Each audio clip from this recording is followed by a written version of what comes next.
क्या आपने कभी सोचा है कि राधा की अंतिम इच्छा क्या थी श्री कृष्ण से?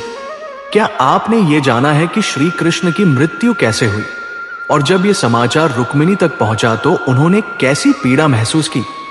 वो क्षण कितना हृदय विदारक था जब रुक्मिणी ने कहा, प्रभु, मैं आपकी पत्नी होकर भी वो प्रेम कभी नहीं पा सकी जो राधा को मिला।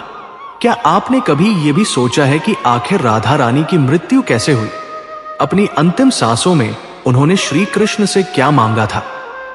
वो मांग जो आज भी प्रेम की अनंत गहराइयों में गूंजती है और जिसे सुनकर हर हृदय भाव विभोर हो उठता है। ये कहानी सिर्फ एक प्रेम कथा नहीं है, बल्कि ये उस अमर बंधन की दास्तां है जो समय, दूरी और देह की सीमाओं से परे है। ये कथा हमें उस अनोखे प्रेम की ओर ले जाती है जहां दो आत्माएं एक दूसरे में विलीन हो जाती हैं। नमस्कार दोस्तों, स्वागत है आपका सनातन कहानियां चैनल पर, जहां हर कहानी में छुपा है सनातन धर्म का अद्भुत ज्ञान और जीवन को दिशा देने वाले रहस्य। आज हम जानेंगे उस रहस्य को, राधा की मृत्यु के पीछे छिपे उस गहन सत्य को और उनकी उस अंतिम इच्छा को जिसने प्रेम को अमर बना दिया। ये कथा प्रेम की गहराई को ही नहीं, बल्कि जीवन की सच्ची प्रेरणा को भी उजागर करती है। तो आइए इस भावनात्मक यात्रा पर चलते हैं, जहां हर पल राधा और कृष्ण के अमर प्रेम की सुगंध फैली हुई है। बरसाने की गलियों में, यमुना के किनारों पर और वृंदावन की पवित्र भूमि पर, वहां जहां कभी श्री कृष्ण अपनी मधुर बांसुरी से संपूर्ण सृष्टि को मोहित कर देते थे, आज भी एक अनसुनी प्रतिध्वनि गूंजती है, प्रेम की, विरह की और उस अधूरे मिलन की जिसने युगों से हृदयों को आंदोलित किया है। लेकिन इस कहानी की शुरुआत न बरसाने की गलियों से होती है, न वृंदावन की हरियाली से। यह शुरू होती है एक शांत वन कुटीर से, जहां वृद्धावस्था में पहुंच चुकी राधा अपनी जीवन की अंतिम घड़ियों की प्रतीक्षा कर रही थी। अब वे वही चंचल, मुस्कुराती राधा नहीं रही, जिनकी आंखों की चमक सबको मोह लेती थी। समय ने उनके शरीर को कमजोर कर दिया था, लेकिन उनके हृदय में अब भी वही प्रेम की ज्योति जल रही थी जो केवल कृष्ण के नाम से प्रज्वलित होती थी। उनके चेहरे पर उम्र की लकीरें खिंच चुकी थी, पर जैसे ही कहीं से बांसुरी की हल्की धुन सुनाई देती, उनके चेहरे पर एक कोमल मुस्कान खिल उठती, मानो सारी पुरानी यादें फिर से जीवंत हो गई हो। जब श्री कृष्ण मथुरा के लिए प्रस्थान कर गए, राधा ने उनके विरह में किसी और से संबंध नहीं जोड़ा, नहीं किसी से सहारा लिया। उन्होंने अपने शेष जीवन को अकेले वृंदावन के एकांत जंगल में बिताने का निश्चय किया। हर सुबह वे सूरज की पहली किरण के साथ उठती, यमुना के तट पर जाकर जल अर्पण करती और फिर अपनी छोटी सी कुटिया में लौटकर पूरे दिन श्री कृष्ण की प्रतीक्षा करती। उन्हें पूरा विश्वास था कि एक दिन कृष्ण अवश्य लौटेंगे। आसपास के लोग उन्हें एक तपस्विनी मानते थे, बिना ये जाने कि वह कौन है या कहां से आई है, पर सभी जानते थे कि उनका अस्तित्व केवल और केवल श्री कृष्ण को समर्पित है। एक दिन, जैसा कि हर दिन होता था, राधा यमुना तट पर अपनी पूजा में लीन थी। लेकिन उस दिन वातावरण कुछ अलग था। हवा में एक अजीब सी निस्तब्धता थी, जैसे प्रकृति स्वयं कोई संदेश दे रही हो। अचानक उन्होंने आकाश की ओर देखा और उनके हृदय में एक कंपन सी दौड़ गई। उन्हें महसूस हुआ कि अब उनका समय समीप है। उनकी जीवन यात्रा का अंतिम अध्याय शुरू हो चुका है। शाम होते होते राधा अपनी कुटिया के बाहर तुलसी के वृक्ष के नीचे जा बैठे। मंद मुस्कान के साथ उन्होंने तुलसी माता को जल अर्पित किया और आंखें बंद करके मन ही मन बोली, अब मेरा समय आ गया है, परंतु मैं ऐसे नहीं जाऊंगी। मैं तब तक प्राण नहीं त्यागूंगी जब तक स्वयं मेरे प्रिय कृष्ण आकर मुझे राधे कहकर नहीं पुकारेंगे। ये कहते हुए उनकी आंखों में एक गहरी शांति थी, जैसे आत्मा ने अपना निर्णय स्वयं कर लिया हो। आसपास के ग्रामीण, जो राधा को एक पवित्र साध्वी मानते थे, ये सुनकर स्तब्ध रह गए। उन्हें विश्वास नहीं हुआ कि द्वारका के महान राजा भगवान श्री कृष्ण इतने वर्षों बाद एक वृद्धा से मिलने आएंगे। पर किसी ने भी राधा की भक्ति पर संदेह नहीं किया, क्योंकि उन्होंने अपने पूरे जीवन में केवल प्रेम को जिया था। न मांग की, न शिकायत, बस कृष्ण के नाम में ही उन्होंने अपना संपूर्ण अस्तित्व समर्पित कर दिया था। उधर द्वारका में श्री कृष्ण राज सिंहासन पर विराजमान थे। सोने की नगरी, अपार वैभव, असंख्य रानियां, किंतु मन के भीतर एक अजीब सा खालीपन था। कहते हैं जब इंसान सब कुछ पा लेता है तब उसे एहसास होता है कि वास्तव में उसके पास कुछ भी नहीं है। श्री कृष्ण के भीतर भी वही शून्यता जन्म ले चुकी थी। तभी उन्हें भीतर से एक अनोखा आह्वान सुनाई दिया, राधा की पुकार। उन्होंने आंखें बंद की और वो मृदुल स्वर कृष्ण उनके हृदय में गूंज उठा। उनकी आंखें नम हो गई, पर चेहरे पर एक शांति उतर आई। उसी क्षण उन्होंने सब कुछ पीछे छोड़ दिया, राजपाट, वैभव, यश, और कदम बढ़ा दिए उस एकांत वन की ओर जहां राधा उनका इंतजार कर रही थी। जब कृष्ण वहां पहुंचे, राधा तुलसी के पेड़ के नीचे ध्यान मग्न थी। वे अब वृद्ध हो चुकी थी, पर चेहरे पर वही दिव्यता, वही माधुर्य था जो सदियों पहले वृंदावन की गलियों में था। कृष्ण ने धीमे स्वर में पुकारा, राधे। उनके स्वर में वही स्नेह, वही प्रेम था जो युगों से राधा की आत्मा को स्पंदित करता आया था। राधा ने धीरे से आंखें खोली और उनके चेहरे पर एक दिव्य आभा खेल गई। उनकी निगाहों में वो प्रेम झलक रहा था जिसे न शब्दों में बांधा जा सकता है, न समय मिटा सकता है। उन्होंने मुस्कुराते हुए कहा, हे स्वामी, अब मेरी यात्रा पूर्ण हुई। अब मेरी आत्मा विश्राम चाहती है। कृष्ण ने उनका हाथ थामा। उनके स्पर्श में वही करुणा, वही स्नेह था जो सृष्टि के हर कण में प्रेम भर देता है। धीरे धीरे राधा की सांसें शांत होने लगी। अंतिम क्षण में उन्होंने कहा, हे नाथ, जब इस जगत से प्रेम का सार लुप्त होने लगेगा तब मैं फिर लौटूंगी, क्योंकि प्रेम ही जीवन की आत्मा है और उसे मिटने नहीं दिया जा सकता। इतना कहकर उन्होंने अपने प्राण त्याग दिए। तुलसी के नीचे उनका शरीर शांत हो गया, पर वातावरण में एक दिव्य सुगंध फैल गई। कृष्ण ने शांत स्वर में कहा, राधे, अब तुम सर्वत्र हो।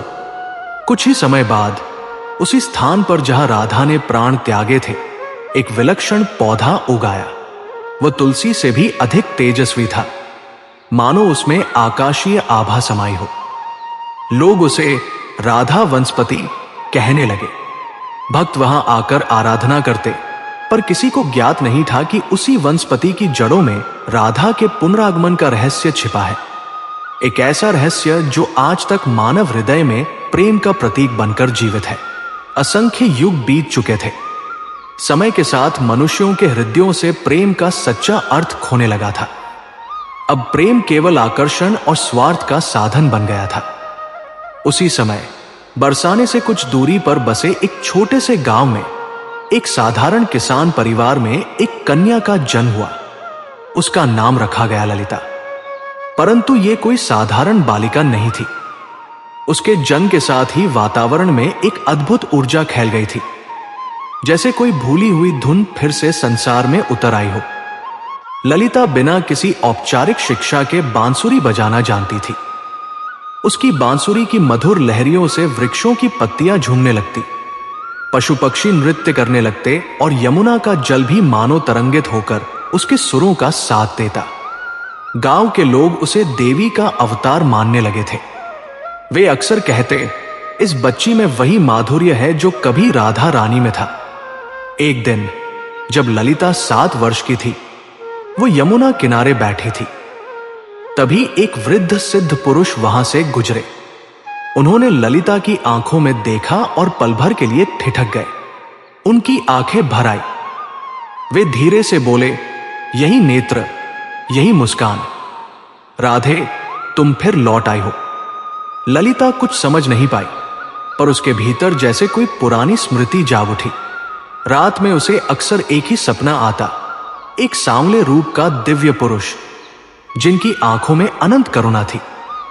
वे कुछ नहीं बोलते, बस बांसुरी बजाते रहते। उनकी धुन ललिता के मन में ऐसी लहरें उठाती कि वो नींद में ही मुस्कुरा उठती।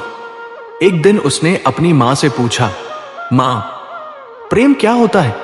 मां मुस्कुराई और बोली, बेटी, तू अभी नन्ही है, जब समय आएगा तब तू खुद जान जाएगी। पर ललिता की आंखों में उस वक्त एक गहरी उदासी थी, जैसे ये प्रश्न उसने पहले भी किसी जीवन में पूछा हो। वर्ष बीतते गए। जब ललिता 13 वर्ष की हुई, एक दिन वो यमुना किनारे बांसुरी बजा रही थी। उस दिन उसकी उंगलियों से एक नई धुन निकली, वही जो उसके सपनों में गूंजती थी। तभी धरती हल्की सी कांप उठी और उसके पास की मिट्टी से एक मूर्ति प्रकट हुई, एक स्त्री की प्रतिमा जिसके हाथ में बांसुरी थी। ललिता ने जिज्ञासावश उसे छुआ।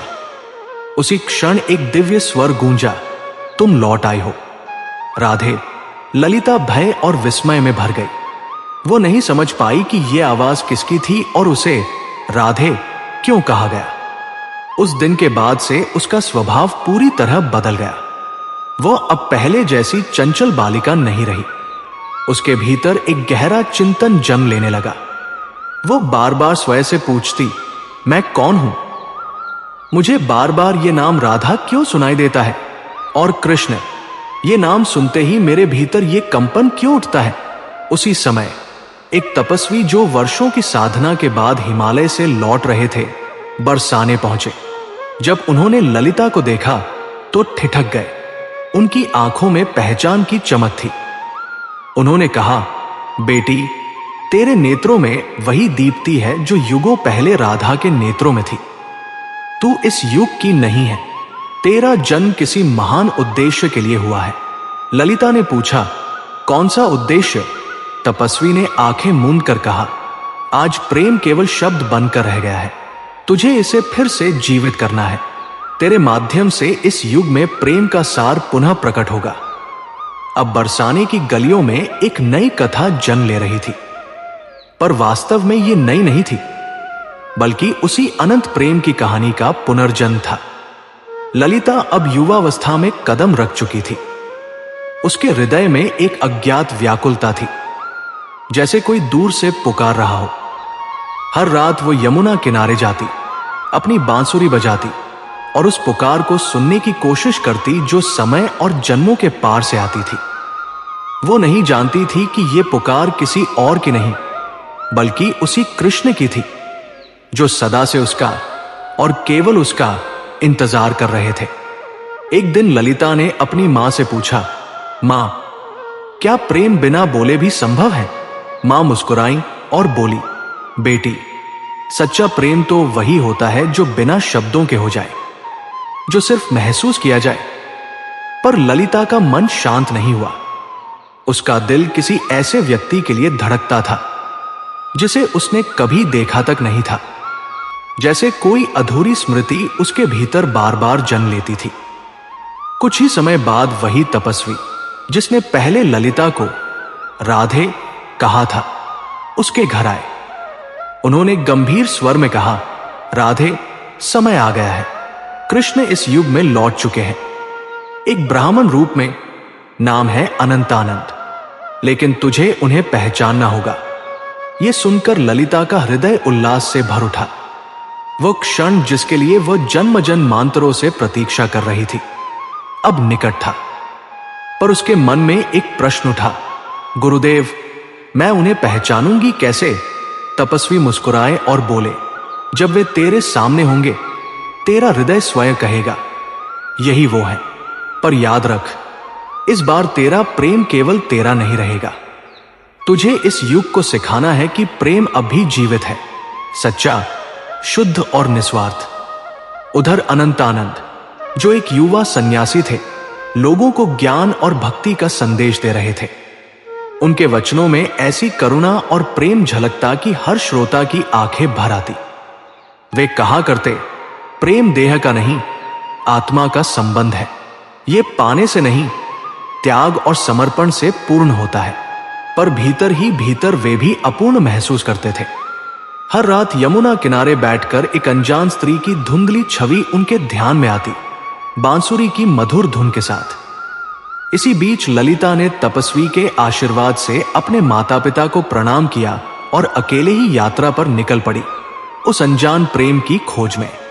उसके पास न धन था, न साथी, बस एक छोटी सी बांसुरी और दिल में अटूट विश्वास। वह गांव गांव घूमी, साधुओं से मिली, कथाएं सुनी, मंदिरों में रही, इस उम्मीद में कि कहीं ना कहीं उसे वह चेहरा दिखाई देगा जो उसके जन्मों का साथी था। एक दिन एक वृद्धा मिली जिसने उसकी थकी आंखों में अजीब सी चमक देखी। उसने पूछा, बेटी, तू किसकी खोज में है? ललिता ने कहा, मुझे किसी की तलाश है जो मुझे बिना बोले समझ ले।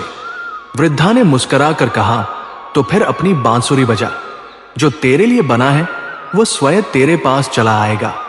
ललिता एक ऊंची टेकरी पर गई और आंखें बंद करके बांसुरी बजाई।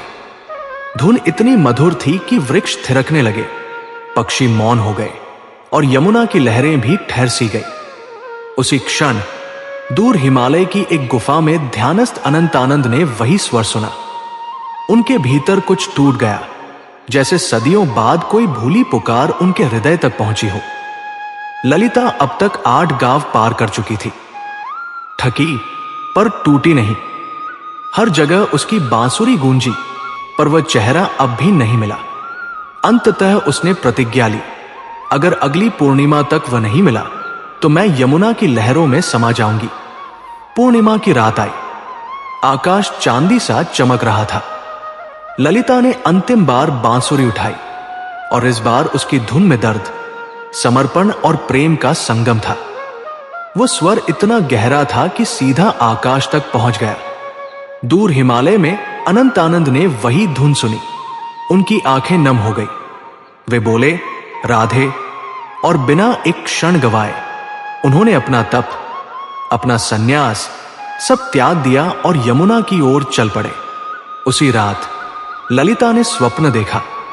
यमुना किनारे राधा और कृष्ण खड़े हैं। राधा ने पूछा, क्या इस बार भी हमारा प्रेम अधूरा रहेगा? कृष्ण मुस्कुराए, नहीं राधे, इस बार प्रेम पूर्ण होगा, क्योंकि ये केवल हमारा नहीं, पूरे जगत का प्रेम है। सुबह हुई तो ललिता के भीतर नई ऊर्जा थी। वो वृंदा धाम पहुंची, वही पवित्र भूमि जहां कभी राधा ने कृष्ण को अंतिम बार देखा था, और एक शिला छूकर कहा था, जब तक प्रेम अधूरा रहेगा मैं लौटती रहूंगी। वहां एक विशाल सभा थी। मंच पर एक प्रवचन चल रहा था। वक्ता थे अनंतानंद। ललिता दूर खड़ी थी, चेहरा नहीं देख पा रही थी, पर आवाज सुनते ही उसका हृदय कांप उठा। अनंतानंद कह रहे थे, प्रेम वो नहीं जो साथ रहने में है, प्रेम तो वह है जो दूर रहकर भी आत्मा में जीवित रहता है। उसी क्षण उनकी नजर भीड़ में ललिता पर पड़ी। दोनों ठहर गए, जैसे समय थम गया हो। न शब्द बोले, न भाव व्यक्त हुए, बस एक मौन पहचान। अनंतानंद मंच से उतरे और भीड़ चीरते हुए सीधे उसकी ओर बढ़े। सदियों बाद राधा और कृष्ण एक बार फिर आमने सामने थे, पर इस बार उनका मिलन केवल 2 आत्माओं का नहीं, समूचे संसार के प्रेम का उत्सव बनने वाला था। ललिता ने धीमी आवाज में पूछा, क्या आज भी मेरी पुकार तुम तक पहुंचती है? अनंतानंद ने उसकी आंखों में देखते हुए कहा, राधे, तू सचमुच आ गई। वो क्षण मानो जादुई था। चारों ओर निस्तब्धता फैल गई, समय जैसे ठहर गया हो। लेकिन किस्मत की कहानी यही खत्म नहीं होती। असली परीक्षा तो अब शुरू होने वाली थी। अचानक आकाश में बादल घिराए, हवा तेज हो गई और उसी पल प्रकट हुए संत कुरंगनाथ, एक ऐसा तपस्वी जो नहीं चाहता था कि राधा और कृष्ण फिर से मिले, क्योंकि अगर उनका प्रेम फिर से एक हो गया तो ये समाज की रूढ़ियों को तोड़ देगा और प्रेम को धर्म से भी ऊपर स्थापित कर देगा। कुरंगनाथ बोले, तुम्हारा ये मिलन इस युग की मर्यादाओं के विरुद्ध है। समाज इसे न समझेगा, न स्वीकार करेगा। अनंतानंद शांत स्वर में बोले, प्रेम समाज का नहीं, आत्माओं का मिलन है। ये किसी नियम या सीमा में नहीं बंधता। कुरंगनाथ हंसे और बोले, तो फिर प्रमाण दो। अगर तुम्हारा प्रेम सच्चा है तो अगली पूर्णिमा तक ये ललिता आंखों पर पट्टी बांधकर बिना देखे, बिना सुने तुम्हें खोज निकाले। अगर असफल हुई तो तुम्हारा ये मिलन फिर सदियों के लिए अधूरा रह जाएगा। अनंतानंद ने मौन साध लिया, पर ललिता ने दृढ़ निश्चय के साथ कहा, मैं ये परीक्षा दूंगी। अगर प्रेम सच्चा है तो वह राह दिखाएगा। पूर्णिमा नजदीक थी। यह सिर्फ परीक्षा नहीं, उसके प्रेम की अग्नि थी। उसने आंखों पर पट्टी बांधी और प्रण लिया, अब मैं नहीं देखूंगी जब तक मेरी आत्मा स्वयं कृष्ण को न पहचान ले। गांव के लोग ये देखकर हंसे, आजकल की लड़कियां नाटक करती हैं। पर कुछ वृद्ध संतों ने श्रद्धा से कहा, राधे, तू इस युग में प्रेम को फिर से अमर करेगी। उधर अनंतानंद एकांत गुफा में ध्यान मग्न थे।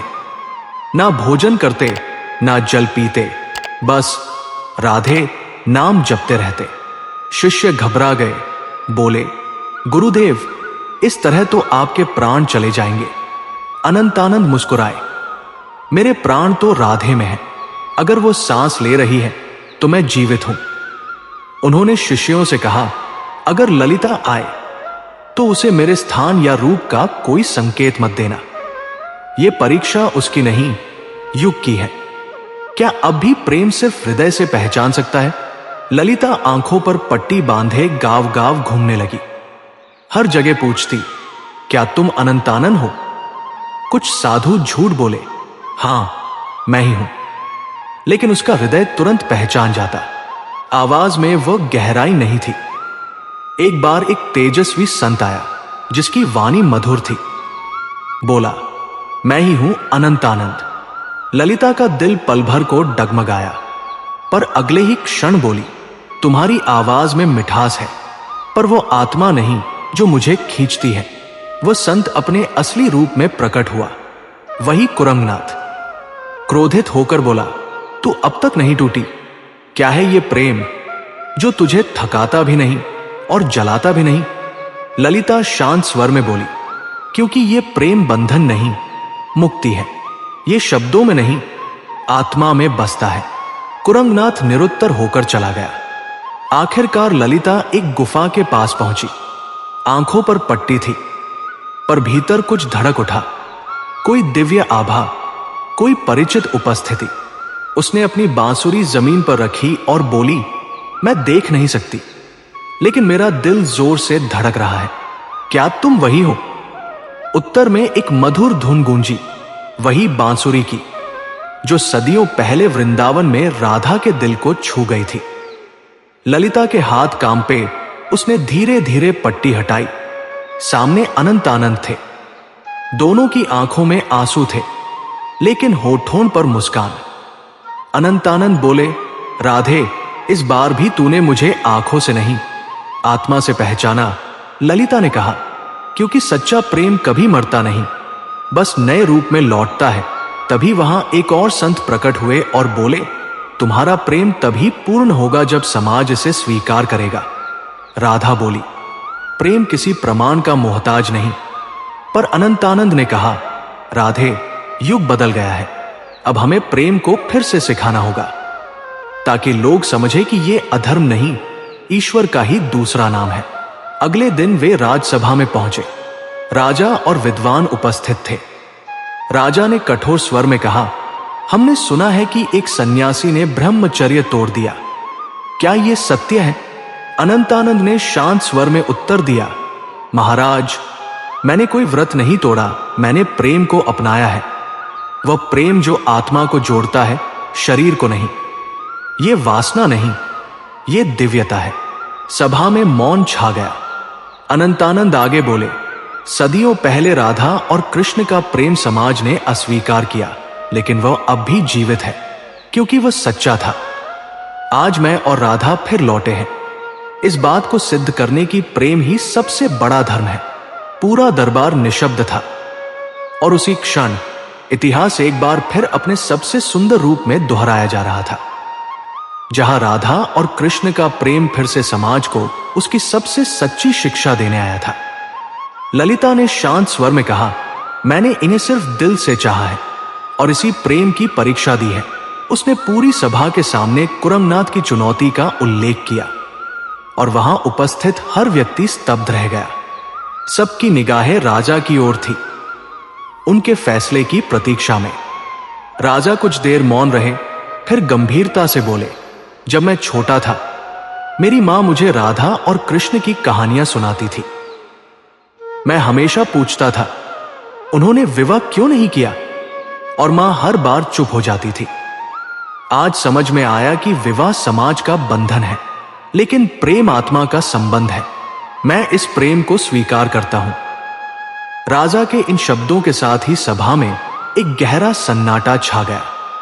सबकी निगाहें अनंतानंद और ललिता पर टिक गई, जो अब एक दूसरे की ओर देखकर मुस्कुरा रहे थे। यह निर्णय केवल दो आत्माओं का नहीं था, बल्कि पूरे समाज के लिए एक नया अध्याय खोल रहा था। राजा उठे और बोले, आज से इस राज्य में प्रेम को धर्म से ऊपर का स्थान दिया जाएगा।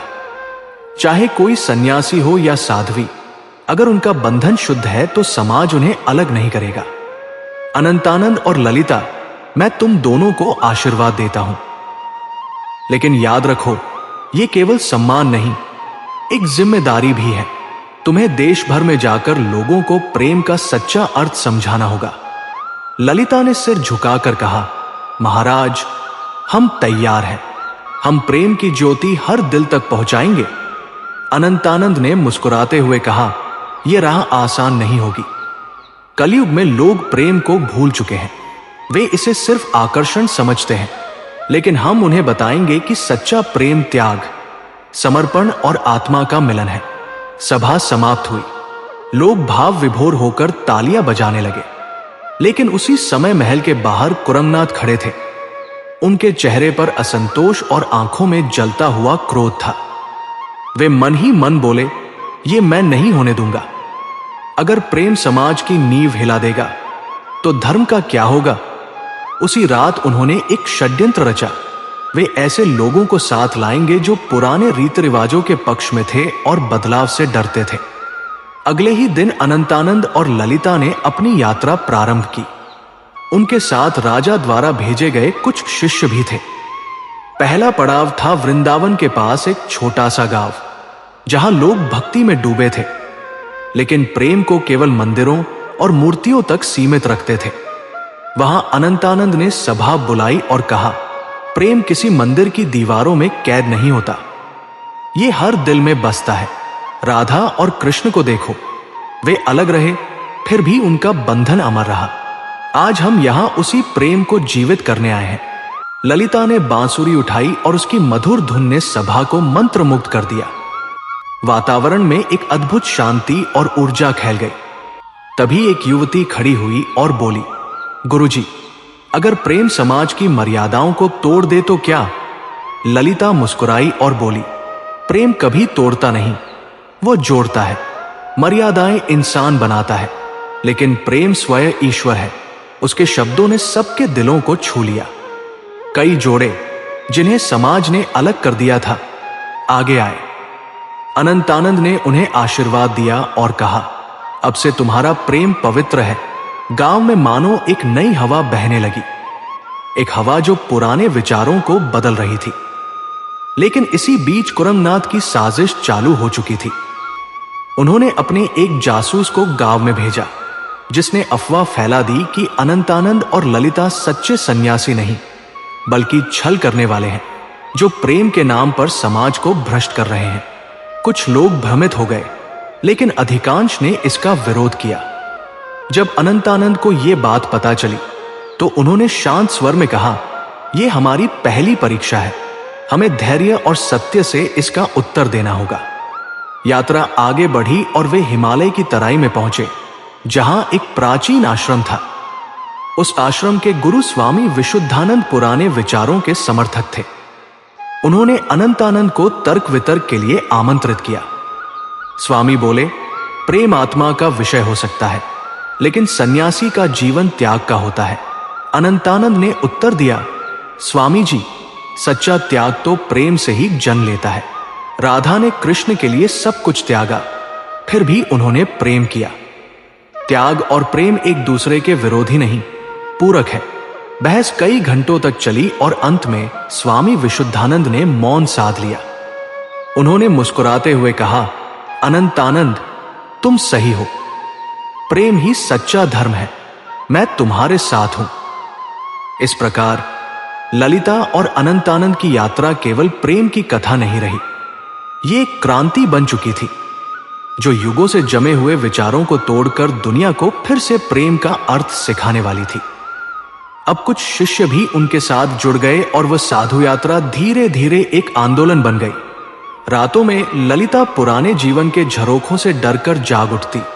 वो बार बार वही दृश्य देखती जहां राधा और कृष्ण अलग हो रहे हैं, और अक्सर अनंतानंद से पूछती, क्या इस बार हमारा बिछो नहीं होगा? तो वो उसे स्नेह से गले लगाकर कहता, नहीं राधे, इस बार हमारा प्रेम अमर होगा। उनकी राह दक्षिण की ओर मुड़ गई, जहां एक बड़ा आधुनिक शहर था जहां लोग प्रेम को केवल मनोरंजन समझते थे। अनंतानंद ने वहां एक विशाल सभागार में प्रवचन दिया। हजारों लोग आए और उन्होंने कह दिया कि आज प्रेम सोशल मीडिया के लाइक बनकर रह गया है, जबकि असली प्रेम वह है जो दर्द सहता और अलगाव का सामना करता है। ललिता ने विनम्रता से अपने पिछले जन्म की कथा सुनाई बिना किसी नाम के, और सुनने वालों की आंखें नम हो उठीं। एक युवक उठकर बोला कि उसके परिवार ने उसकी प्रेमिका के साथ रिश्ता मंजूर नहीं किया और वो भयभीत है कि अब क्या करे। तो अनंतानंद ने कहा कि दिल से पुकारो, प्रेम अपने आप राह बना देगा। उस रात ललिता को एक दिव्य दर्शन हुआ जिसमें राधा की आत्मा ने कहा, इसे विश्व तक ले जाओ। और अनंतानंद ने उत्तर दिया कि पहले भारत, फिर सारा संसार। उत्तर की बर्फीली चोटियों में स्थित एक मठ पर उन्होंने कहा कि बिना प्रेम तप अधूरा है, और कई सन्यासियों ने उनका पक्ष ले लिया। उसी बीच ललिता गर्भवती हुई और विरोधियों ने इसे नियमों के उल्लंघन के रूप में प्रस्तुत किया, मगर अनंतानंद ने दृढ़ता से कहा कि प्रेम से जन्मा शिशु पवित्र है। जब ललिता ने पुत्र को जन्म दिया तो उसका नाम प्रेमानंद रखा गया। बालक जन्मजात ही हंसता मुस्कुराता था और ललिता कह उठी, ये हमारा प्रेम है।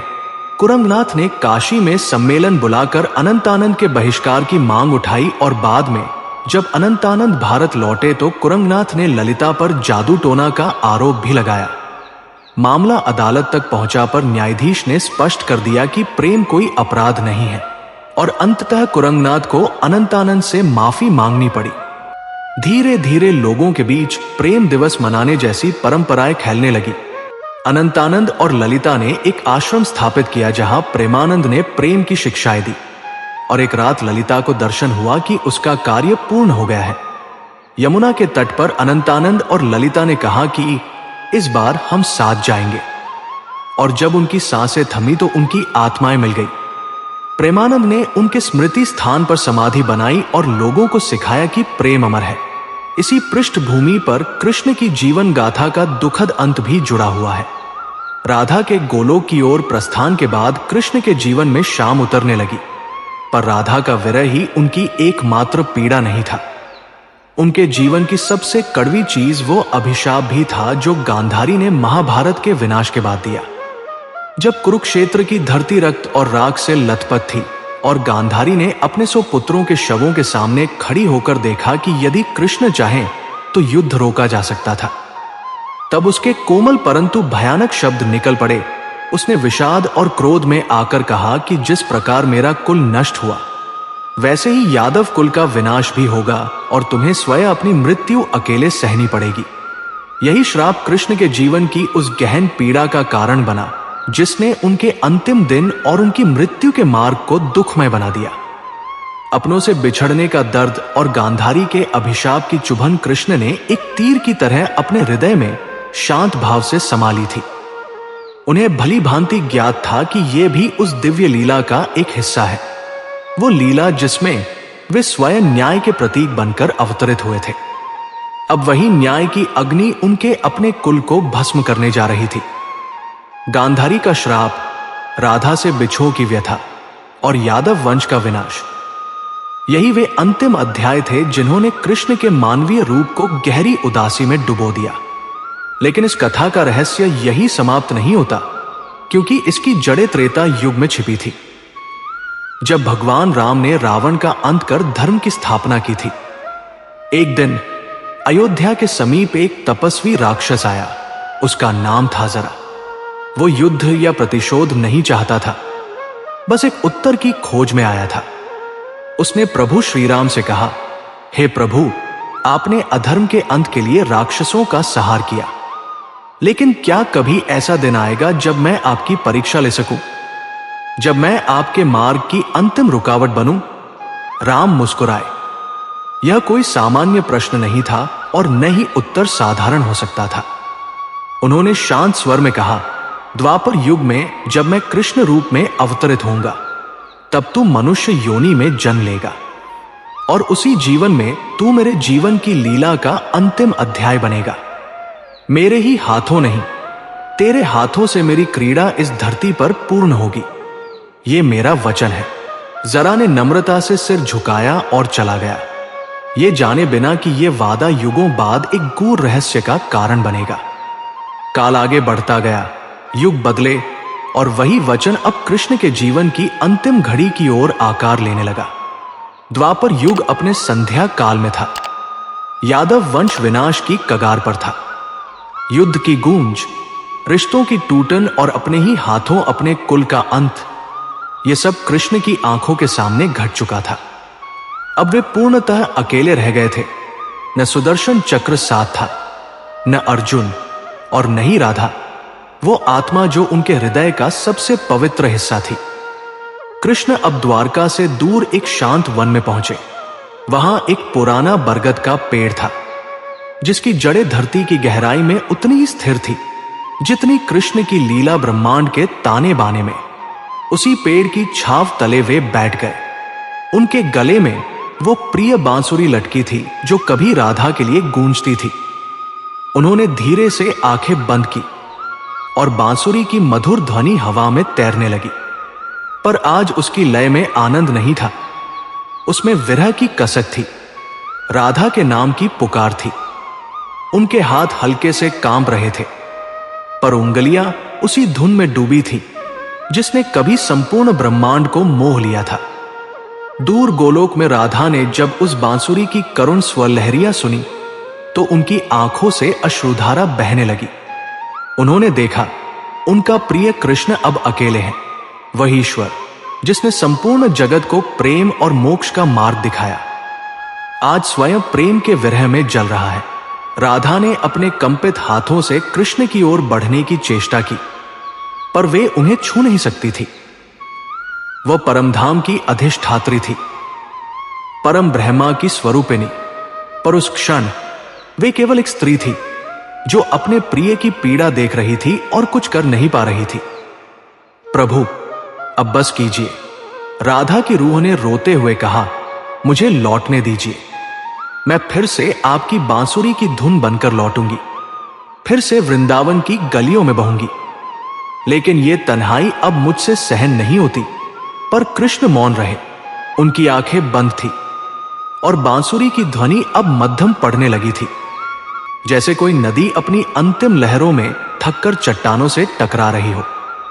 आसमान मौन था, धरती निस्तब्ध और समय जैसे उस क्षण थम गया था।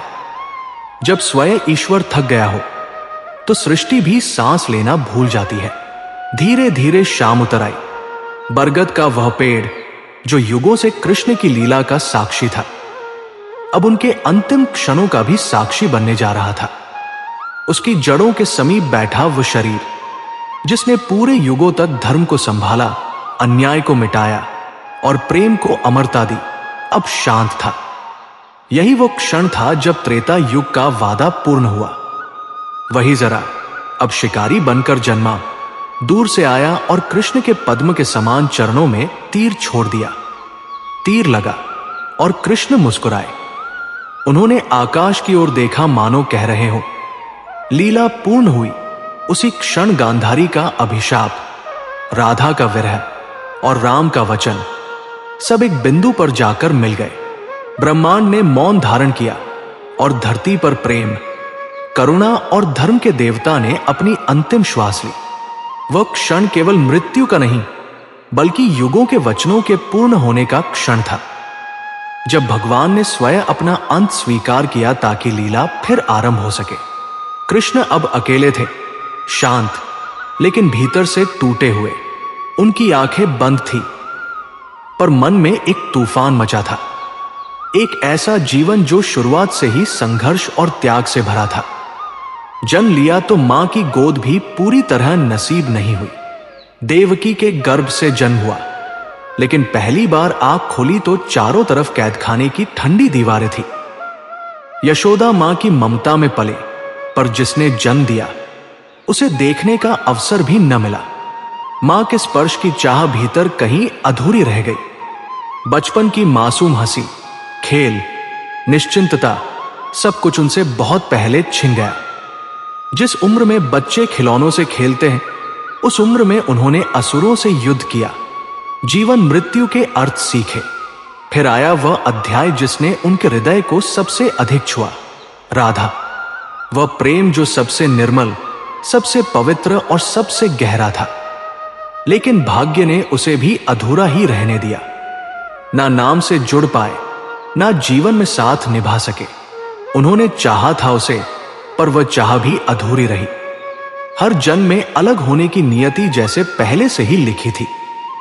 कृष्ण ने राधा को पीछे छोड़ दिया, वृंदावन को, बचपन को और अपने उस हिस्से को जहां पहली बार उन्होंने प्रेम को जाना था।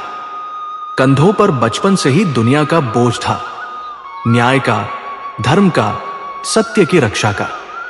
कभी द्रौपदी के सम्मान की रक्षा करनी पड़ी, कभी अर्जुन के विचलित मन को स्थिर करना पड़ा। महाभारत का युद्ध लड़ा, लेकिन आखिर में क्या मिला? सब कुछ खो दिया। कर्ण, जो उनका सगा भाई था, रणभूमि में गिर गया। भीष्म, जिनसे उन्होंने नियम सीखे, शरशैया पर पड़े रहे। द्रोणाचार्य, जिनसे विद्या पाई, युद्ध की भेंट चढ़ गए। दादा, परदादा, भाई, बेटे सब मिट गए। धर्म बचा, पर कृष्ण का अपना कुल नहीं बच सका। यादव वंश ने स्वयं अपने ही हाथों एक दूसरे का अंत किया। अब ना बलराम थे, ना सुदामा, ना अर्जुन, ना राधा, और ना ही वो वृंदावन जहां कभी बांसुरी की गूंज गली गली में फैली रहती थी। अब बस एक बांसुरी थी, वही बांसुरी जो कभी प्रेम का प्रतीक थी, आज केवल दर्द की प्रतिध्वनि बन चुकी थी। जब भी वे उसे बजाते, हर स्वर में राधा की याद लौट आती, एक चुभन बनकर, एक विरह बनकर। कृष्ण ने धीरे से कहा, आज मैं हार गया हूं। जगत को प्रेम, धर्म और त्याग का अर्थ सिखाने वाला ईश्वर आज स्वयं अपने जीवन के खालीपन से जूझ रहा था। उन्होंने कहा, मां मिली पर दूर हो गई, भाई मिले पर युद्ध में खो दिए, सत्ता मिली पर शांति नहीं मिली, प्रेम मिला पर अधूरा रहा। अब जब मेरी अंतिम सांसें शेष है तो एहसास होता है मैं सृष्टि का रचिता होकर भी सुकून से वंचित रहा। बरगद के नीचे बैठे कृष्ण ने बांसुरी होठों से लगाई एक अंतिम बार, पर इस बार धुन नहीं निकली। उन्होंने दोनों हाथों से बांसुरी को दबाया और उसका एक हिस्सा टूट गया। उसी क्षण ऐसा लगा मानो राधा की यादें उनकी आत्मा के साथ टूटकर उस बरगद की जड़ों में कहीं विलीन हो गई। चारों ओर एक गहरा सन्नाटा छा गया, जैसे स्वयं समय ठहर गया हो। बरगद के नीचे अब कृष्ण लेटे थे, उनकी आंखें आकाश की ओर थी। बांसुरी अब भी उनके होठों से लगी थी, पर उससे कोई ध्वनि नहीं निकल रही थी। तन थक चुका था, मन रिक्त हो गया था। तभी दूर जंगल में एक शिकारी जरा अपने शिकार की खोज में घूम रहा था। उसने दूर से पीले वस्त्रों की चमक देखी और कृष्ण के पैर का अंगूठा उसे किसी हिरण का हिस्सा लगा। बिना सोचे उसने धनुष उठाया, तीर लगाया और चला दिया। तीर हवा को चीरता हुआ सीधा कृष्ण के चरण में जा लगा। जरा भागता हुआ आया और कांपते स्वर में बोला, प्रभु, मुझसे भयंकर भूल हो गई, मैं अपराधी हूं। कृष्ण ने शांत और थकी हुई आवाज में कहा, उठो जरा, तुमने कुछ गलत नहीं किया। यह वही क्षण है जब मुझे अपना शरीर त्यागना था। यह तुम्हारा नहीं, मेरे कर्मों का परिणाम है। तुम तो बस माध्यम बने हो। जरा रोने लगा, लेकिन कृष्ण के चेहरे पर एक शांति थी, वो शांति जो केवल उन पर आती है जो सब कुछ जान चुके हो। उन्होंने धीरे से आंखें बंद की और कहा, मैंने जन्म लिया, अपने ही कुल का अंत देखा, धर्म के लिए अपनों को खोया, हर जन्म में प्रेम पाया पर उसे पूरा ना कर सका। लेकिन अब विश्राम का समय है।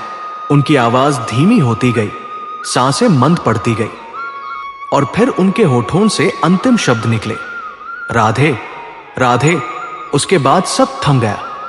कृष्ण का शरीर शांत हो गया, पर उनकी आत्मा, वह धुन, वह प्रेम, वो अमरता सृष्टि में सदा के लिए गूंजती रही। जंगल की उस गहरी शांत छाव में जहां बरगद का विशाल पेड़ खड़ा था, वही स्थान अब एक युग के अंत का साक्षी बन चुका था। श्री कृष्ण की देह निश्चल थी, जैसे सृष्टि का प्रवाह थम गया हो। उनकी आंखें आसमान की ओर उठी हुई थी, मानो अनंत को निहार रही हो। और बांसुरी, वही बांसुरी जो कभी वृंदावन की गलियों में प्रेम की मधुर धुन बनकर गूंजती थी, अब उनके हाथों में टूटी हुई पड़ी थी। वह स्वर जिसने युगों को मोहित किया, अब मौन था। पास ही खड़ा था जरा वही शिकारी, जिसके तीर ने अनजाने में इस दिव्य लीला का समापन कर दिया था। उसका चेहरा आंसुओं से भीगा हुआ था और उसका हृदय अपराध बोध की आग में जल रहा था। वो बार बार थरथराती आवाज में कह रहा था, प्रभु, मैंने क्या कर दिया? मैं अपराधी हूं। लेकिन श्री कृष्ण के चेहरे पर कोई वेदना नहीं थी। उनके मुख पर वही दिव्य मुस्कान थी, जैसे वे इस तीर की पीड़ा को भी अपनी लीला का हिस्सा मान चुके हों।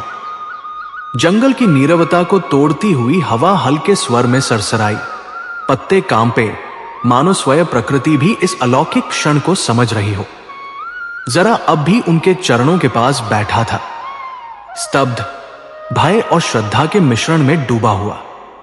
उसने धीरे धीरे सिर उठाया और देखा। कृष्ण की देह से कोई हरकत नहीं थी, लेकिन उनके होठों पर एक क्षीण मुस्कान ठहरी हुई थी। ऐसा लग रहा था मानो वे राधा के संग गोलोक में पहले ही विलीन हो चुके हों। भ्रमित और व्याकुल जरा के मन में एक ही विचार आया, इस पवित्र देह को यूं जंगल में नहीं छोड़ा जा सकता। वह एक साधारण शिकारी था, पर उसके भीतर अब पश्चाताप ने भक्ति का रूप ले लिया था। उसने दृढ़ निश्चय किया कि वह सहायता लाएगा। वह तेजी से पास के गांव की ओर भागा। उसके कदम लड़खड़ा रहे थे, पर हृदय में एक ही आग थी, इस दिव्य शरीर का सम्मान पूर्वक संस्कार हो। गांव पहुंचते ही जरा ने हांफती सांसों में लोगों को इकट्ठा किया और रोते हुए बोला, मैंने एक भयंकर भूल कर दी है। जंगल में एक महान आत्मा की देह पड़ी है। मैंने अनजाने में उन्हें तीर मार दिया। कृपया मेरे साथ चलिए, हमें उनकी अंतिम क्रिया करनी होगी। गांव वाले जरा की बात सुनकर सन्न रह गए। उसके शब्दों में ऐसा दर्द था जो झूठ नहीं हो सकता था। कुछ बुजुर्गों ने उससे पूछा, कौन थे वे? कोई साधु या योगी? जरा ने सिर झुका लिया और कांपती आवाज में कहा, मैं नहीं जानता। पर उनके चेहरे पर ऐसी शांति थी जैसी किसी मनुष्य में नहीं देखी। उनके गले में एक टूटी बांसुरी थी और उनके वस्त्र पीले थे। ये सुनते ही पास के आश्रम में रहने वाले एक वृद्ध साधु के चेहरे का रंग उड़ गया। उन्होंने गंभीर स्वर में कहा, ये तो स्वयं द्वारका के स्वामी श्री कृष्ण हो सकते हैं, यादवों के रक्षक, धर्म के आधार। चलो, देर मत करो, हमें तुरंत वहां जाना होगा। साधु की बात सुनते ही गांव में जैसे बिजली दौड़ गई। हर घर से लोग निकल पड़े, कोई दीपक लेकर, कोई फूल लेकर, कोई जल कलश लेकर। एक विशाल जुलूस बन गया। बच्चे, युवा, वृद्ध, सबके चेहरों पर श्रद्धा और आश्चर्य का भाव था।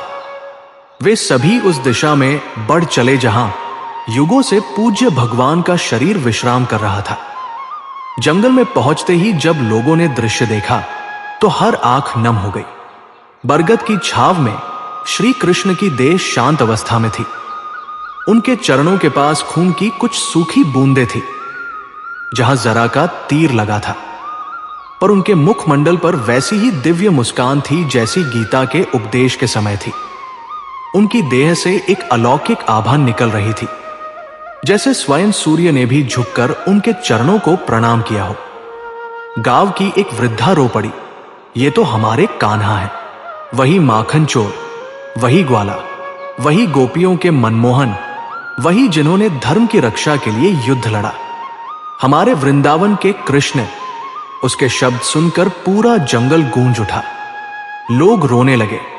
किसी ने उनके चरणों को छुआ, किसी ने माथे पर उनका स्पर्श लिया और कुछ श्रद्धालु उनके चारों ओर बैठकर भजन गाने लगे। साधु आगे बढ़े और गंभीर स्वर में बोले, हम सभी को मिलकर उनके अंतिम संस्कार की तैयारी करनी होगी। ये कोई साधारण देह नहीं, ये वो परमात्मा का शरीर है जिसने युगों को दिशा दी। इनके जाने से केवल एक युग नहीं, पूरा युग धर्म समाप्त हो रहा है। अतः उनकी अंतिम यात्रा संपूर्ण श्रद्धा और विधि से करनी होगी। सभी ने एक साथ सिर झुका दिया। कुछ लोग पास के जंगल से लकड़ियां लाने निकले, कुछ ने पास की नदी की ओर रुख किया ताकि गंगा जल लाया जा सके। महिलाएं फूलों की माला पिरोने लगी। बच्चों ने मिट्टी से दीप बनाए। वातावरण में केवल एक ही भाव था, शोक और भक्ति का संगम। जरा अब भी वहां खड़ा था, उस पेड़ के नीचे, कृष्ण के चरणों के पास। उसकी आंखों से अश्रु रुकने का नाम नहीं ले रहे थे, लेकिन अब उसका चेहरा डर से नहीं बल्कि विनम्रता और भक्ति से झुका हुआ था। उसने अपने तीर धनुष को जमीन पर रखा और कहा, प्रभु, अब मैं आपके चरणों का दास हूं। मेरी भूल को आप अपनी लीला में समा लीजिए। बरगद की शाखाओं पर अब पत्ते धीरे धीरे हिल रहे थे, जैसे स्वयं वृक्ष भी उस दिव्य आत्मा को अंतिम प्रणाम कर रहा हो। और उस क्षण जब पहली लकड़ी रखी गई, जब गंगा जल उनके चरणों पर चढ़ाया गया, पूरा वातावरण सुगंध और शांति से भर उठा। ऐसा लग रहा था मानो स्वयं ब्रह्मांड ने इस पल के लिए अपनी सांस रोक ली हो। श्री कृष्ण अब देह से मुक्त हो चुके थे, पर उस जंगल में, उस बरगद के नीचे प्रेम, शांति और धर्म का वह सुगंधित आभा मंडल सदा के लिए बस गया। जरा अब भी उस बरगद के नीचे एक कोने में खड़ा था, सिर झुका हुआ, आंखों में पश्चाताप और हृदय में अपराध का बोझ। उसके कांपते हाथ अब भी धनुष थामे थे, लेकिन उसकी आत्मा उस गलती के बोझ तले टूट चुकी थी। तभी साधु ने उसकी ओर देखा और शांत स्वर में कहा, जरा तुम्हें खुद को दोषी मानने की कोई आवश्यकता नहीं। तुम केवल उस लीला का एक माध्यम बने हो जो पहले से ही लिखी जा चुकी थी। यह सब कृष्ण की इच्छा थी कि उनका अंत इसी प्रकार हो। साधु के इन शब्दों ने जैसे जरा के भीतर की आग को शांत कर दिया। उसकी आंखों से आंसू बहते रहे, लेकिन अब उनमें भय नहीं, भक्ति थी। गांव वालों ने मिलकर प्रभु श्री कृष्ण के लिए एक चंदन की चिता तैयार की। पास की नदी से पवित्र जल लाकर उन्होंने प्रेम और श्रद्धा से उनके शरीर को स्नान कराया। किसी ने उनके पीले वस्त्र ठीक किए, किसी ने उनके चरणों में फूल रखे। एक युवती अपने घर से सुगंधित फूलों की टोकरी लेकर आई। उसने श्रद्धा से उन्हें कृष्ण की देह पर चढ़ाया। उसकी आंखों में भी आंसू थे। तभी गांव का एक वृद्ध कारीगर, जो जीवन भर बांसुरी बनाने का काम करता रहा था, आगे आया। उसने टूटे हुए वंशी के टुकड़ों को देखा और रो पड़ा। कांपते स्वर में बोला, ये वही बांसुरी है जिसके सुरों ने वृंदावन को मोहित किया था, जिसने राधा के हृदय में प्रेम जगाया था। यह भी उनके साथ अंतिम यात्रा पर जाएगी। वृद्ध ने बांसुरी को बहुत स्नेह से कृष्ण की देह के पास रखा, जैसे वह भी अपनी आत्मा प्रभु के चरणों में समर्पित कर रहा हो। साधु ने अग्निहोत्र की तैयारी की। उन्होंने वेदों के मंत्रों का उच्चारण आरंभ किया। पूरा वातावरण हरे कृष्ण हरे राम की मधुर ध्वनि से गूंज उठा। महिलाएं भजन गाने लगी। बच्चे दीपक लेकर खड़े हुए थे। उस क्षण जैसे समूची प्रकृति भी इस दिव्य यात्रा में सम्मिलित हो गई। हवा में हल्की ठंडक थी और आकाश में बादल धीरे धीरे घिरने लगे, मानो स्वर्ग भी इस विदाई का साक्षी बनना चाहता हो। चंदन की चिता तैयार हो चुकी थी। श्री कृष्ण की देह को अत्यंत आदर से उस पर रखा गया। उनके पीले वस्त्र अब भी सूर्य की अंतिम किरणों की तरह दमक रहे थे। साधु ने अग्नि प्रज्वलित की। धीरे धीरे चिता की लपटें उठीं, शांत, उज्ज्वल और आकाश को छूती हुई। उसी क्षण बहुत दूर गोलोक में राधा एक कमलासन पर बैठी थी। उनकी आंखों में अश्रु थे, लेकिन चेहरा शांत था। जैसे ही धरती पर चिता की पहली लपट उठी, गोलोक में एक हल्की हवा चली। राधा ने आंखें मूंदी और धीमे स्वर में कहा, कान्हा, तुमने अपनी लीला पूर्ण कर ली, लेकिन हमारा प्रेम कभी समाप्त नहीं होगा। तुम मुझ में हो, मैं तुम में। यह बिछोह केवल शरीर का था, आत्माएं तो सदा एक है। उनके शब्द हवा में विलीन हो गए और वही हवा धरती पर उस चिता तक पहुंची। गांव वालों को लगा जैसे वातावरण में कोई मधुर धुन गूंज रही हो। वही राधा का स्वर जो अपने कान्हा को विदा दे रहा था। चिता की लपटें अब ऊंची हो चली थी। गांव वाले मौन खड़े थे। कोई रो रहा था, कोई ध्यान में डूबा था, कोई कृष्ण नाम जप रहा था। साधु ने शांत स्वर में कहा, यह देह भले ही मिट रही हो, पर श्री कृष्ण कभी नहीं मिटते। वे हर उस हृदय में जीवित हैं जो प्रेम करता है, जो धर्म की रक्षा करता है, जो सत्य के मार्ग पर चलता है। जरा जो अब तक चुप खड़ा था बोला, मैंने उन्हें तीर मारा था, लेकिन आज मुझे लगता है कि मैंने उन्हें मुक्ति दी। साधु ने उसकी पीठ पर हाथ रखा और कहा, जरा तुमने उनकी लीला को पूर्ण किया। यह तुम्हारा अपराध नहीं, उनका आशीर्वाद था। धीरे धीरे अग्नि की लपटें शांत हुई और चिता की राख ठंडी पड़ने लगी। लोग मौन भाव से सिर झुकाकर अपने घरों की ओर लौटने लगे। किसी के चेहरे पर दुख था, किसी पर शांति। सभी के मन में एक ही अनुभूति थी। उन्होंने उस परमात्मा की अंतिम यात्रा का साक्षात्कार किया जिसने संपूर्ण सृष्टि को धर्म, प्रेम और सत्य का संदेश दिया। बरगद का पेड़ अब भी वहीं खड़ा था, स्थिर, विशाल और उस पवित्र क्षण का साक्षी बनकर। हवा जब भी उसकी शाखाओं को छूती तो ऐसा लगता जैसे कहीं दूर कोई बांसुरी फिर से बज उठी हो। परंतु कृष्ण की कथा यहीं समाप्त नहीं होती। उनकी लीला, उनका प्रेम, उनकी बांसुरी के स्वर आज भी हर उस आत्मा में गूंजते हैं जो सच्चे प्रेम, त्याग और धर्म की राह पर चलती है। द्वारका का वह राजा, वृंदावन का वह ग्वाला और कुरुक्षेत्र का वह सारथी आज भी हमारे बीच है। हमारे गीतों में, हमारे भजनों में, हमारे हृदयों में। और अब कहानी बढ़ती है उस महल की ओर, द्वारका का राजमहल जो सूर्य की सुनहरी किरणों में नहाया हुआ था। रुक्मिणी, श्रीहरि की प्रिय पत्नी, पूजा की तैयारी में व्यस्त थी। उनके हाथों में फूलों की माला थी, माथे पर चंदन का तिलक और मन में अपने नाथ के प्रति अटूट भक्ति। तभी महल के द्वार पर पांडवों का आगमन हुआ। युधिष्ठिर की आंखें नम थी, स्वर कांप रहा था। उन्होंने धीरे से कहा, देवी, अब हमारे बीच वो शक्ति नहीं रही जो इस धरती को संभाले थी। श्रीहरि अब इस लोक में नहीं है।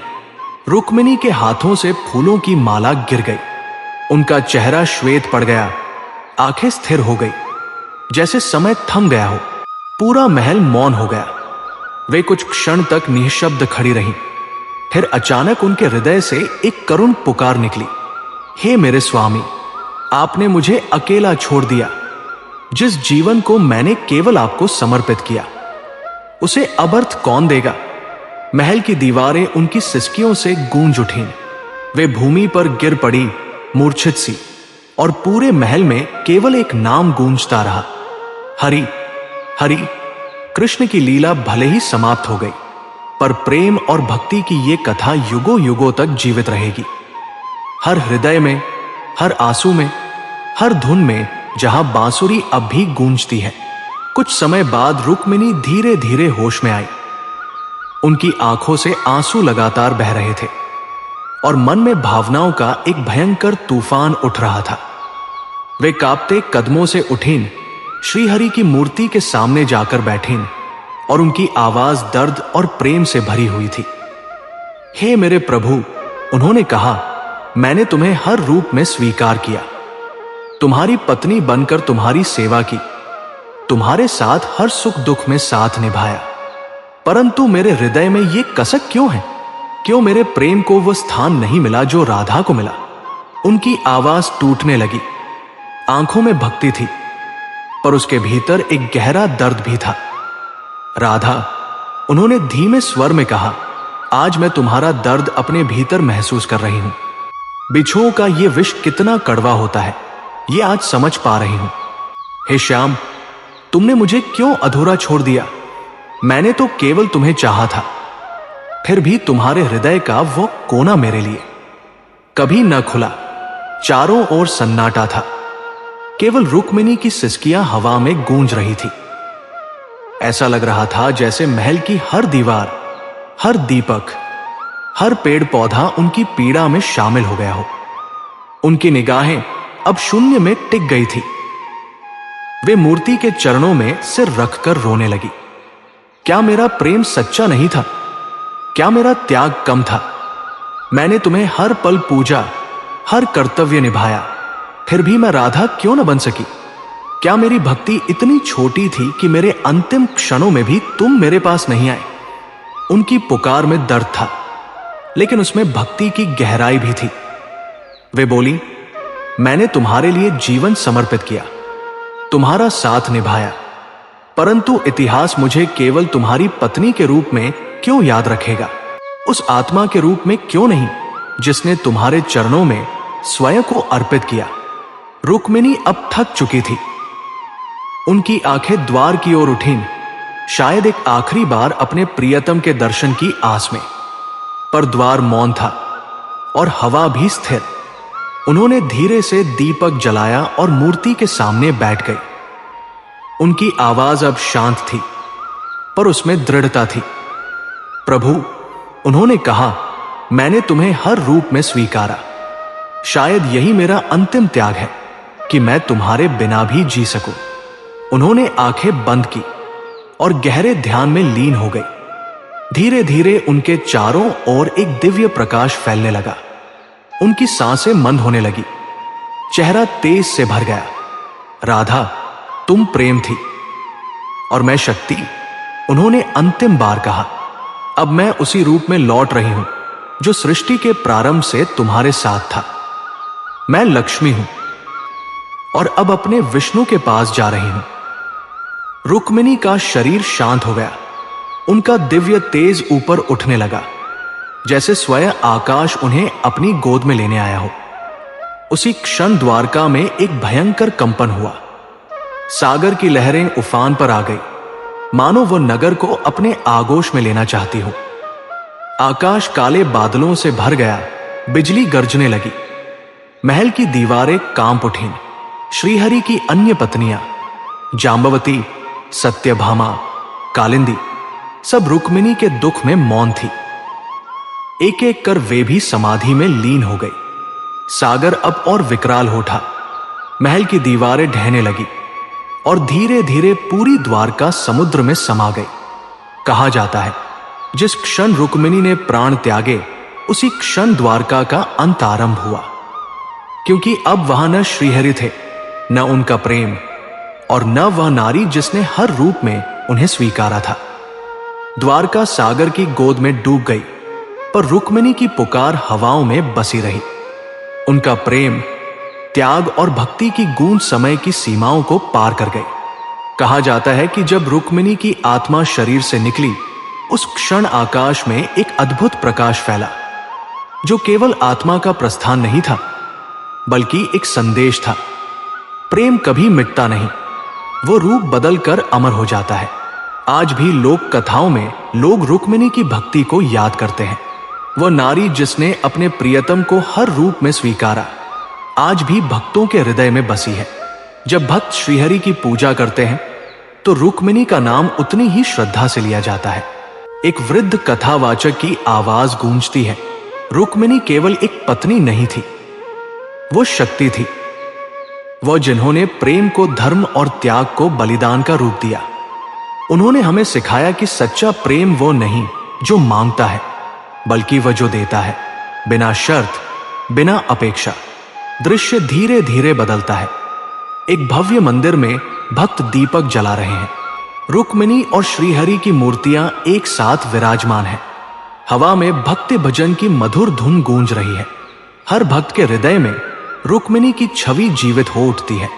और वहीं गोलोक में, जहां श्रीहरि अपनी दिव्य लीला में लीन है, रुक्मिणी का तेज पहुंचता है। वहां राधा खड़ी है। उनके चेहरे पर मुस्कान है। वे रुक्मिणी का स्वागत करती है। हे सखी, राधा कहती है, तुम्हारा प्रेम मुझसे अलग नहीं। मैं प्रेम की लय थी और तुम उसका आधार। हम दोनों एक ही सत्य के दो रूप हैं। रुक्मिणी की आंखों में अब न दुख है न प्रश्न, केवल शांति।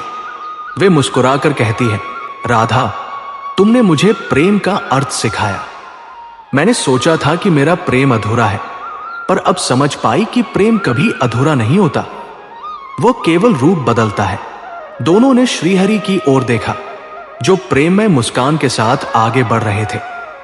उनका आलिंगन ऐसा था जैसे संपूर्ण सृष्टि के हर प्रेम और हर त्याग को एक कर रहा हो। और उस क्षण समय थम गया, क्योंकि प्रेम, भक्ति और समर्पण अपनी पूर्णता को पा चुके थे। समय बीत गया, युग बदलते गए, पर रुक्मिणी की कथा आज भी जीवित है। उनका त्याग, भक्ति और प्रेम की गाथा हर उस हृदय को स्पर्श करती है जो सच्चे प्रेम में विश्वास रखता है। दृश्य में एक आधुनिक भक्त मंदिर के कोने में बैठा है। हाथ में एक ग्रंथ लिए रुक्मिणी की कथा पढ़ रहा है। उसकी आंखों में भक्ति और मन में विचार उठता है। रुक्मिणी ने हमें सिखाया कि प्रेम में अपेक्षा नहीं होती, केवल समर्पण होता है। उन्होंने अपने दुख को भी भक्ति का रूप दिया और अपने जीवन को प्रेम की तपस्या बना दिया। नरेशन की गूंजती आवाज सुनाई देती है। रुक्मिणी की कहानी केवल एक प्रेम कथा नहीं, बल्कि एक आध्यात्मिक यात्रा है। यह हमें बताती है कि सच्चा प्रेम वही है जो अपने प्रियतम को हर रूप में स्वीकार करता है, चाहे वह पास हो या दूर, साकार हो या निराकार। दृश्य बदलता है। मंदिरों में भक्तों के समूह रुक्मिणी का नाम लेकर भजन गा रहे हैं। दीपों की लौ हवा में झिलमिला रही है और वातावरण में रुक्मिणी की भक्ति का तेज आज भी संसार को आलोकित कर रहा है। और यहीं से शुरू होती है वह यात्रा जो रुक्मिणी के जन्म से लेकर उनके जीवन की गहराइयों तक जाती है। रुक्मिणी विदर्भ के राजा भीष्मक की पुत्री थी। वह केवल एक राजकुमारी नहीं, बल्कि देवी लक्ष्मी का अवतार थी, जो सृष्टि के आरंभ से ही विष्णु के साथ अविभाज्य रूप में विद्यमान है। श्रीहरि, जो विष्णु के अवतार थे, उनके साथ रुक्मिणी का मिलन जैसे सृष्टि का एक दिव्य अध्याय था। रुक्मिणी का जन्म वैशाख मास की एकादशी को हुआ। वो अपने 5 भाइयों के साथ महल में पली बढ़ी। बचपन से ही उनके हृदय में भक्ति की गहराई थी। वे श्रीहरि की लीलाओं और उनकी दिव्यता के बारे में सुनती और मन ही मन उनसे जुड़ती गई। धीरे धीरे उन्होंने निश्चय कर लिया कि वह किसी और से नहीं, केवल श्रीहरि से ही विवाह करेंगी। लेकिन नियति ने उनके मार्ग में बाधा डाली। उनके भाई रुक्मिण ने निर्णय लिया कि उनका विवाह शिशुपाल से किया जाएगा। रुक्मिणी का हृदय विद्रोह से भर उठा, पर उन्होंने साहस और बुद्धिमत्ता से कार्य लिया। उन्होंने गुप्त रूप से श्रीहरि को संदेश भेजा और प्रार्थना की कि वह उन्हें इस बंधन से मुक्त करे। श्रीहरि ने उनके आह्वान को स्वीकार किया और भव्य समारोह के बीच रुक्मिणी का अपहरण कर उन्हें अपने रथ पर बैठा कर ले गए। यह घटना केवल एक राजकुमारी के उद्धार की नहीं, बल्कि प्रेम और साहस की मिसाल थी। इस प्रकार रुक्मिणी श्रीहरि की अर्धांगिनी बनी, द्वारका की रानी बनी और प्रेम, भक्ति व समर्पण की प्रतीक के रूप में प्रतिष्ठित हुई। उन्होंने श्रीहरि की सेवा में अपना संपूर्ण जीवन समर्पित कर दिया। उनके पुत्र प्रद्युम्न का जन्म हुआ, जो कामदेव का अवतार माने जाते हैं। रुक्मिणी का जीवन हर पल श्रीहरि के चरणों में समर्पित था। वह केवल द्वारका की रानी नहीं, बल्कि शांति, सौभाग्य और समृद्धि का प्रतीक थी। लेकिन उनके जीवन में एक रहस्य छिपा था, एक ऐसा रहस्य जो उनके जन्म जितना ही अद्भुत था। राजा भीष्मक हर दिन नदी तट पर जाकर सूर्यदेव की उपासना करते थे। एक दिन जब वे ध्यान में लीन थे, तभी नदी की लहरों पर एक सुनहरा कमल तैरता हुआ उनके समीप आया। उस कमल पर एक दिव्य पालना था और उसमें एक तेजोमय बालिका लेटी हुई थी। राजा भीष्मक के हृदय में आनंद की लहर दौड़ गई। उन्होंने उस बालिका को पुत्री रूप में अपनाया और उसका नाम रखा रुक्मिणी। पुराणों में कहा गया है कि वह केवल एक बालिका नहीं थी, वह स्वयं देवी लक्ष्मी का अवतार थी, जो विष्णु के साथ पृथ्वी पर अवतरित हुई। उनके जन्म के समय आकाश से पुष्प वृष्टि हुई, देवताओं ने उनकी स्तुति की और विदर्भ नगरी में प्रकाश फैल गया। कुछ कथाओं में यह भी उल्लेख है कि उसी दिन राक्षसी पूतना विदर्भ आई थी, पर रुक्मिणी के दिव्य तेज ने उसकी शक्ति को निष्फल कर दिया। यह घटना इस बात का संकेत थी कि रुक्मिणी केवल एक मानवी नहीं थी, बल्कि एक ऐसी शक्ति थी जो श्रीहरि के जीवन में समृद्धि और धर्म लाने आई। उनके जन्म की यह कथा हमें यह भी सिखाती है कि जब भक्ति और प्रार्थना शुद्ध होती है तो ईश्वर स्वयं प्रकट होकर भक्त के जीवन में चमत्कार लाते हैं। परंतु रुक्मिणी के जीवन में एक प्रश्न सदैव बना रहा, क्यों उन्हें राधा जैसा प्रेम नहीं मिला? वो श्रीहरि की पत्नी थी, उनकी अर्धांगिनी, द्वारका की रानी। उन्होंने धर्म, नीति और कर्तव्य निभाए। उन्होंने सेवा की, समर्पण किया और प्रेम में कभी विचलित नहीं हुई। फिर भी उनके हृदय के एक कोने में एक मौन कसक थी। क्यों श्रीहरि का प्रेम राधा जैसा उनके लिए नहीं था? राधा जो वृंदावन की गोपी थी, श्रीहरि की आत्मा मानी जाती थी। उनका प्रेम मधुर्य रस का था, जहां कोई बंधन नहीं, केवल आत्मिक मिलन। वही रुक्मिणी का प्रेम ऐश्वर्य भक्ति का था, जहां पत्नी अपने पति को ईश्वर मानकर पूजती है। श्रीहरि रुक्मिणी से प्रेम करते थे, पर वह प्रेम धर्म और कर्तव्य से बंधा हुआ था। राधा का प्रेम पारमार्थिक था, जहां दूरी भी प्रेम को और गहराई देती है। कुछ कथाओं में कहा गया है कि राधा और रुक्मिणी वास्तव में एक ही शक्ति के दो रूप है। राधा प्रेम की लय है और रुक्मिणी उसका आधार। श्रीहरि ने रुक्मिणी से विवाह किया क्योंकि यह सृष्टि की व्यवस्था का हिस्सा था, लेकिन उनके हृदय का मधुर रस राधा के साथ वृंदावन में बहता रहा। रुक्मिणी ने इस सत्य को स्वीकार किया। उन्होंने कहा कि प्रेम का हर रूप सच्चा होता है, चाहे वह मौन हो या मुखर। राधा का प्रेम आत्मा का संगीत था और रुक्मिणी का प्रेम श्रद्धा की स्थिरता। दोनों ही श्रीहरि के हृदय में समान स्थान रखते थे। यह कथा हमें यह सिखाती है कि प्रेम का कोई एक रूप नहीं होता। वह भक्ति हो सकता है, समर्पण हो सकता है, या मौन प्रार्थना का वह क्षण जब हृदय केवल अपने प्रिय का नाम जपता है। रुक्मिणी का जीवन यही संदेश देता है कि सच्चा प्रेम मांगता नहीं, केवल देता है, और जो प्रेम त्याग में भी मुस्कुराए वही अमर होता है। अब आइए उस करुण कथा की ओर चले, जो प्रेम, भक्ति और वियोग की सर्वोच्च मिसाल है। राधा और श्रीहरि की कथा यह केवल एक प्रेम कहानी नहीं, बल्कि आत्मा और परमात्मा के मिलन और विरह की अमर गाथा है।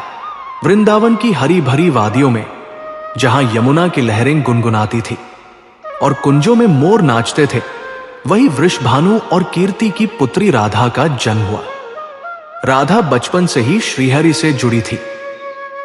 श्रीहरि जो देवकी और वसुदेव के पुत्र थे, यशोदा और नंद के घर में पले। दोनों की बाल लीलाएं साथ हुई और बांसुरी की मीठी धुनों में एक ऐसा बंधन बना जो शब्दों से परे था।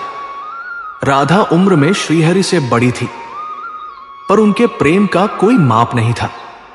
वो गोपी थी और श्रीहरि गोपाल। दोनों का प्रेम किसी सांसारिक बंधन से परे था। वृंदावन की रातों में रासलीला होती और राधा श्रीहरि की बांसुरी की तान पर झूम उठती। वह प्रेम केवल देह का नहीं, आत्मा का मिलन था, मधुर्य भक्ति का शुद्धतम स्वरूप। लेकिन नियति को कुछ और ही स्वीकार था। कंस के अत्याचार से मुक्ति दिलाने हेतु श्रीहरि को वृंदावन छोड़ मथुरा जाना पड़ा। जाते हुए उन्होंने राधा से वादा किया, मैं लौटूंगा, पर यह वादा अधूरा रह गया। श्रीहरि मथुरा गए, कंस का अंत किया और फिर द्वारका के राजा बने। राधा वहीं वृंदावन में रह गए। उनकी मां ने उनका विवाह अयान या अभिमन्यु से कर दिया, पर राधा का हृदय केवल श्रीहरि के लिए धड़कता रहा। वो यमुना तट पर बैठकर बांसुरी की कल्पना में डूबी रहती, हर शाम उनकी प्रतीक्षा करती।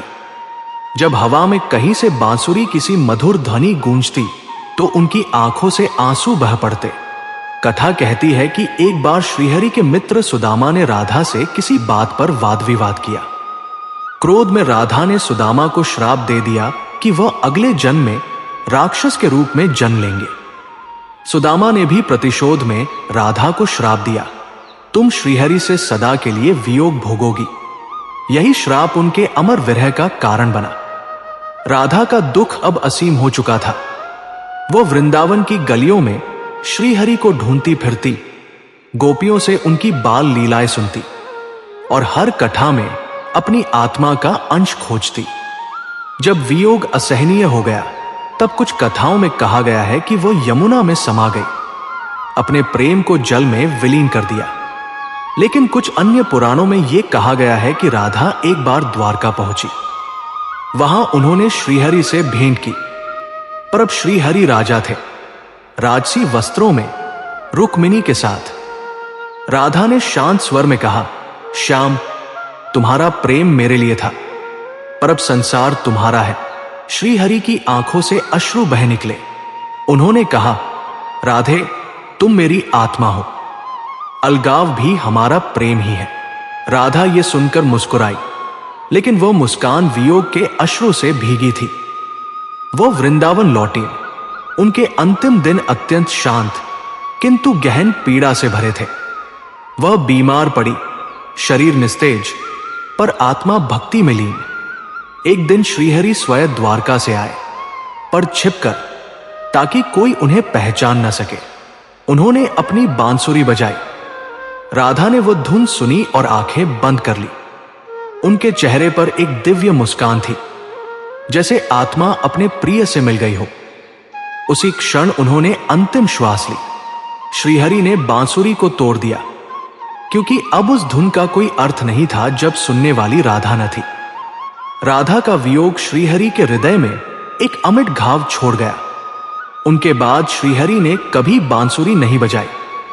द्वारका के महलों में वे रहे, लेकिन उनका मन सदैव वृंदावन में भटकता रहा, जहां प्रेम अपने सबसे शुद्ध रूप में था। राधा का जीवन त्याग और विरह का प्रतीक बन गया। उन्होंने कभी सांसारिक बंधन नहीं चाहा, केवल आत्मिक एकता। एक कथा में कहा गया है कि राधा ने एक बार श्रीहरि से आग्रह किया कि वह उनके हाथ का गर्म दूध पिए। श्रीहरि ने बिना सोचे पिया, पर उनके मुख में छाले पड़ गए। रुक्मिणी ने जब यह देखा तो समझ गई, राधा का प्रेम इतना गहरा है कि श्रीहरि उसकी पीड़ा भी सह लेते हैं। यह प्रसंग दर्शाता है कि राधा का प्रेम अतुलनीय था। वह प्रेम जो अपेक्षा नहीं करता, केवल समर्पण जानता है। राधा का जीवन वियोग का था, पर वह वियोग भी भक्ति का रूप बन गया। वो वृंदावन में बैठकर भजन गाती, श्रीहरि की लीलाओं का स्मरण करती और गोपियों को प्रेम का अर्थ सिखाती। उनके आंसुओं से यमुना की धाराएं भी जैसे पवित्र हो जाती। कुछ पुराणों में कहा गया है कि जब राधा ने देह त्यागी, तब श्रीहरि गोलोक में उनका स्वागत करने पहुंचे। वहां दोनों का पुनर्मिलन हुआ, एक ऐसा मिलन जो न समय से बंधा था, न मृत्यु से। वो प्रेम आत्मा के पार का था। राधा और श्रीहरि का ये अमर प्रेम हमें सिखाता है कि सच्चा प्रेम कभी समाप्त नहीं होता। वह अलगाव में भी जीवित रहता है, वह विरह में भी पूज्य होता है। राधा ने कहा था, श्याम, तुम्हारे बिना जीवन निर्जीव है, और श्रीहरि ने उत्तर दिया, राधे, तुम्हारे बिना मैं अधूरा हूं। रुक्मिणी और राधा दोनों ही श्रीहरि के प्रेम की दो छवियां हैं। रुक्मिणी हमें समर्पण सिखाती है और राधा हमें भक्ति का सार। राधा और श्रीहरि का प्रेम हमें बताता है, सच्चा प्रेम पूर्णता में नहीं, बल्कि अधूरेपन में भी दिव्यता पा सकता है। यही वह प्रेम है जो युगों से भक्ति का आधार बना हुआ है। आज भी जब मंदिरों में राधा कृष्ण की आरती होती है, तब वो विरह और मिलन की अनंत कथा हवा में गूंजती है।